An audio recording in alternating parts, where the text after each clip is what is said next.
चाहेंगे छोटे छोटे बच्चों से, आप माता सरस्वती की आराधना करा करो। मेरे बच्चों से निवेदन है, कभी जिंदगी में अगर मौका मिल जाए और सरसों के फूल यदि आपके जीवन में आपको कहीं से प्राप्त हो जाए, सरसों के फूल जानते हो ना, पीला कलर का होता है, सरसों का फूल, आप प्रयास करो सरसों का फूल।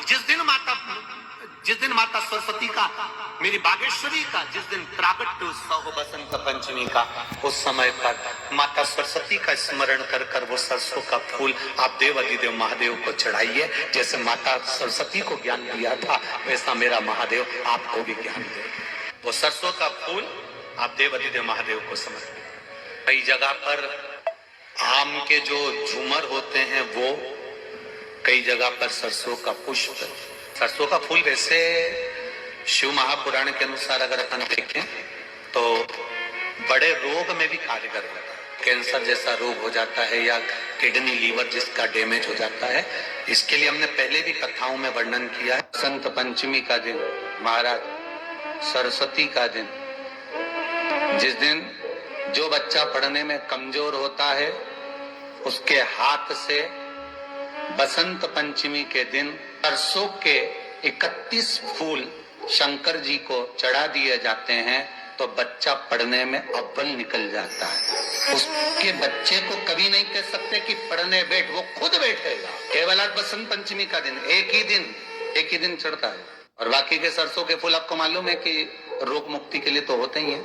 ये तो आपको पहले भी वर्णन किया कि जब कोई एकदम रोग आ जाए और डॉक्टर एकदम बोल दे कि ये रोग भारी आ गया है और इसकी जांचें जाएंगी और फिर ये कुछ भी हो सकता है, तो क्या करा जाता था कि 108 सरसों के फूल लाकर तुरंत शंकर भगवान को चढ़ाए जाते थे महाराज। तो चढ़ाने के बाद में रिपोर्ट अच्छी आती है। ऐसा नियम है। कहीं ठेका, कोई ठेकेदारी करते हैं ना, जो ठेका भरते हैं कि भाई मेरा टेंडर आना चाहिए, मेरा ये काम होना चाहिए, मेरी मल्टी बनना चाहिए, या मेरा ये काम के लिए जा रहा हूं, ये काम फतेह होना चाहिए, उसके सबके हाथ पर जोड़ने से अच्छा एक काम करो, बस 108 सरसों के फूल उठाओ, शंकर जी का उद्धतेश्वर महादेव का नाम लिखो और छोड़ दो, शिव जी के ऊपर एक एक कर चढ़ा दो, वो ठेका तुम्हें ही मिलेगा। बस केवल उद्धतेश्वर अर्थात एक ये जो क्रम है, ये वो क्रम तो 108 सरसों के फूल का आप कभी भी कर सकते हो, पर जो ये बच्चों के लिए किया जाता है वो केवल बसंत पंचमी के दिन ही होता है। बच्चा पढ़ाई में कमजोर होता है, जिसको लिखना नहीं आता, बच्चे लोग याद तो कर लेते हैं पर कॉपी में लिख नहीं पाते, उसको एक ही बात कहो, शंकर जी के मंदिर में जाओ, चंदन घस के ले जाओ और चंदन को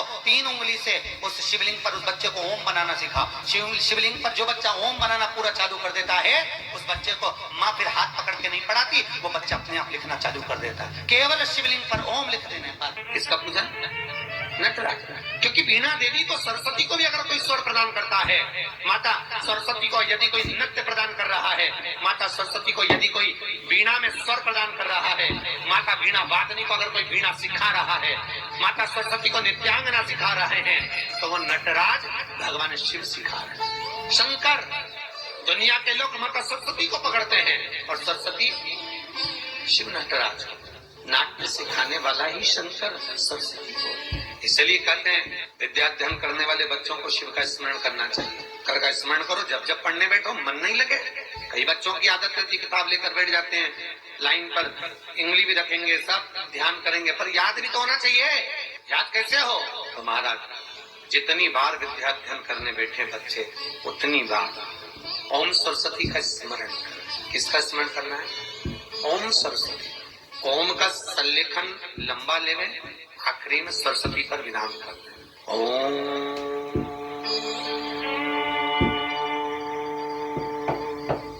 सरस्वते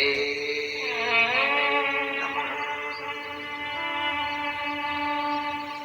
ओम सरस्वती का स्मरण करिए। 5 बार बोलने के बाद बच्चा खेलते हुए भी अगर किताब में एक लाइन भी पढ़ लेगा तो वो बच्चा उस लाइन को कभी जिंदगी में भूल नहीं सकता, भले वो उस क्लास को पास करके आगे के 10 क्लास में क्यों ना पहुंच जाए, भूल नहीं सकता। सरस्वती जी का एक नाम शारदा है। क्या नाम है?